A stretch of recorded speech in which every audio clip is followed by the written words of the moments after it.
Hello everyone, welcome to Pranayama Practice. So pranayama means the science or practice of the breath, and it is one of the limbs of yoga.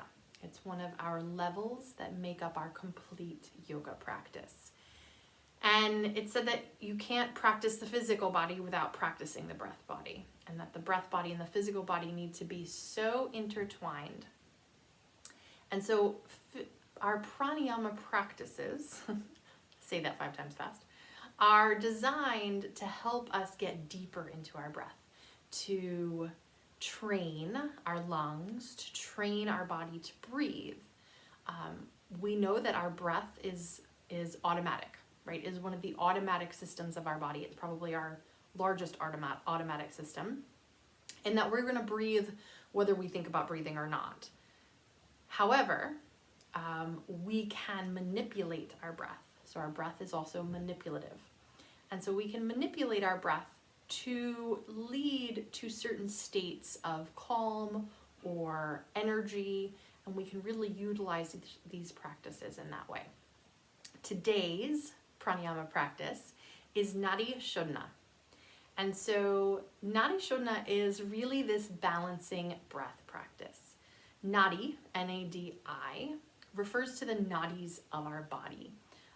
It's said that we have hundreds of thousands of pathways in our body, and these nadis intersect, are the places where all the intersections happen. You may know 7 major nadis of our body, and those are our chakras. And those are along the base of the spine, right? And so those are points where our pathways intersect, our energetic pathways in our body. And so when we are out of balance in one area, right, it can lead to imbalances in other areas of the body as well. And we know that from our study of chakras. If you've studied chakras at all, you know that to be imbalanced in a chakra can impact a multitude of things in your life, emotionally, physically, everything. And by balancing that chakra, or balancing that nadi, right, then we can balance out the body and the mind, both physically and mentally. So Nadi Sodhana is the balancing of those nadis through the use of the breath. It balances out our yin and yang energies and helps us to find ground and peace. It's a great practice to do when you're feeling like life is a little bit hairy and crazy and you can't find your ground, right? Because this practice isn't going to bring you way, way down, but it's going to bring you to balance, okay? It can be manipulated based on if you're a little too high or a little too low, and it can be brought to the center, or you can just do it baseline practice.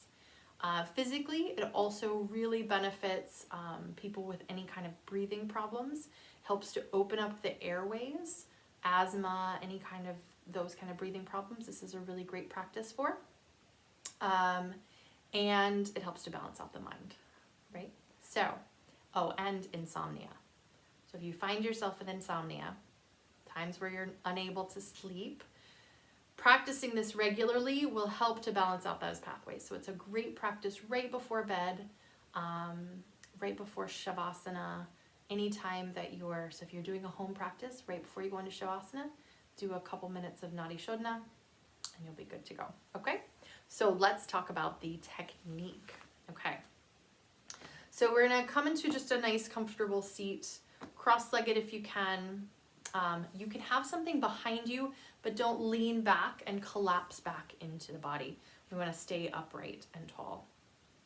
Our left hand is going to turn up, or actually I'll mirror, left hand, and then we're going to take thumb and pointer finger together. This is Jnana Mudra. This is the mudra of wisdom.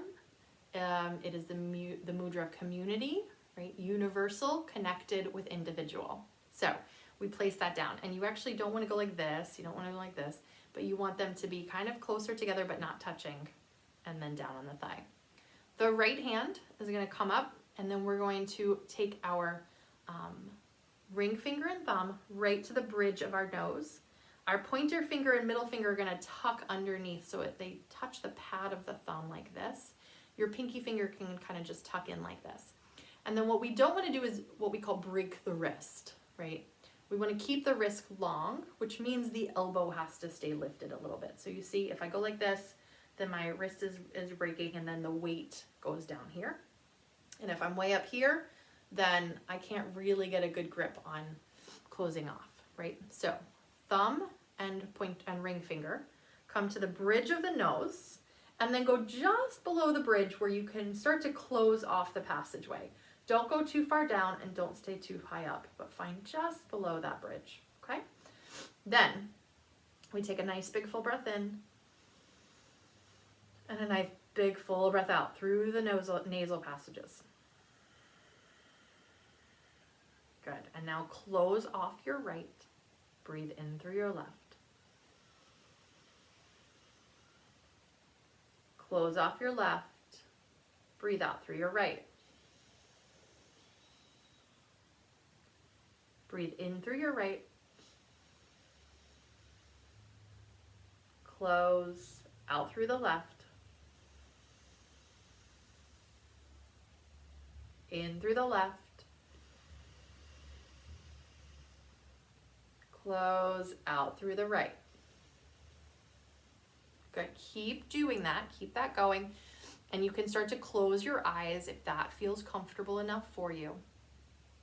And I want you to notice as you're doing this practice how slow the inhales and the exhales are. And can you find evenness of inhale and exhale? Similarly, can you find evenness of inhale and exhale on the right and the left? So we're typically going to have blockage in one side of the body, right? Which can be physical blockage, can be energetic blockage. And so we really need to work to try to open up the places that are more blocked. Yeah? So keep this practice going. Ready? Let's do like another minute of it.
Next time you breathe out your right, just lower the arms and breathe in and out through your nose.